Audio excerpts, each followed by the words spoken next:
ഒരു പ്രോബ്ലത്തിനെ കുറിച്ചാണ് ഈ ഒരു വീഡിയോ. നമ്മുടെ ടീമിലെ part time E C broker face ചെയ്തൊരു പ്രോബ്ലമാണ്. സിറ്റുവേഷൻ ഇതാണ്: part time E C broker റെന്റിന് കൊടുക്കാനുള്ള ആ ഒരു വീടിൻ്റെ ഫുൾ ഡീറ്റെയിൽസും ഓണറുടെ നിന്ന് കളക്ട് ചെയ്യുന്ന സമയത്ത് ഒരു ഡീറ്റെയിൽ മാത്രം വെരിഫൈ ചെയ്തില്ല. ആ ഡീറ്റെയിൽ ഇതാണ്: ഓണർ പറഞ്ഞ് ആ ഒരു വീട്ടിൽ കപ്പിൾസ് അലൗഡ് ആണെന്ന്. ഓണർ ഉദ്ദേശിച്ചത് മാരീഡ് കപ്പിൾസ് ആണ്.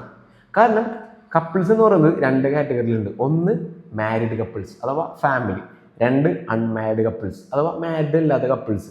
ഈ ഒരു ഡീറ്റെയിൽ അഥവാ ആ ഒരു വീട്ടിൽ ആർക്കാണോ താമസിക്കാൻ അലോഡ് എന്നുള്ള ഡീറ്റെയിൽ കളക്ട് ചെയ്യൽ ഭയങ്കര ഇമ്പോർട്ടൻ്റ് ആണ്.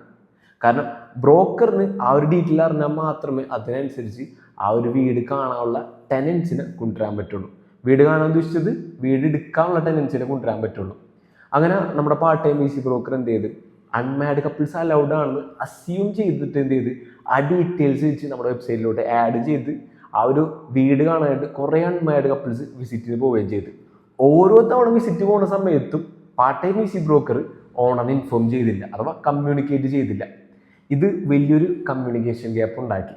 അങ്ങനെ അവസാനം ഒരു അൺമാരീഡ് കപ്പിൾ ആ ഒരു പ്രോപ്പർട്ടി എടുക്കുന്ന സിറ്റുവേഷനിലാണ് ഓണർ ക്ലിയർ ആയിട്ട് നമ്മുടെ പാർട്ട് ടൈം ഇ സി ബ്രോക്കറിൻ്റെ അടുത്ത് പറഞ്ഞത് ഈ ഒരു വീട്ടിൽ മാരീഡ് കപ്പിൾസ് അഥവാ ഫാമിലീസ് മാത്രം കൊടുക്കുള്ളൂ എന്ന്.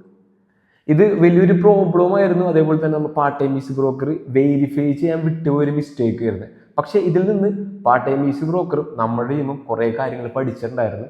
ഇത് വലിയൊരു ലേണിങ്സ് തന്നെയായിരുന്നു. ഇവിടെ നമുക്ക് കിട്ടിയൊരു ലേണിങ്സ് എന്ന് വെച്ചിട്ടുണ്ടെങ്കിൽ, നമ്മളിപ്പോൾ ഒരു പ്രോപ്പർട്ടി ഡീറ്റെയിൽസ് കളക്ട് ചെയ്യുന്ന സമയത്ത് ആ ഒരു പ്രോപ്പർട്ടിയുടെ എല്ലാ ഡീറ്റെയിൽസും ഓണറുമായിട്ട് കറക്റ്റായിട്ട് വെരിഫൈ ചെയ്യണം. ആ ഡീറ്റെയിൽസ് പ്രോപ്പറായിട്ട് ടെനൻസുമായിട്ട് കമ്മ്യൂണിക്കേറ്റ് ചെയ്യണം. ഇവിടെ part time E C broker മാത്രമല്ല, എല്ലാ ബ്രോക്കേഴ്സും ഓണറുമായിട്ട് കറക്റ്റായിട്ട് ഡിസ്കസ് ചെയ്തിട്ട് പ്രോപ്പർട്ടി ഡീറ്റെയിൽസ് വെരിഫൈ ചെയ്യാൻ വേണം. ആ ഡീറ്റെയിൽസ് എന്ത് ചെയ്യണം?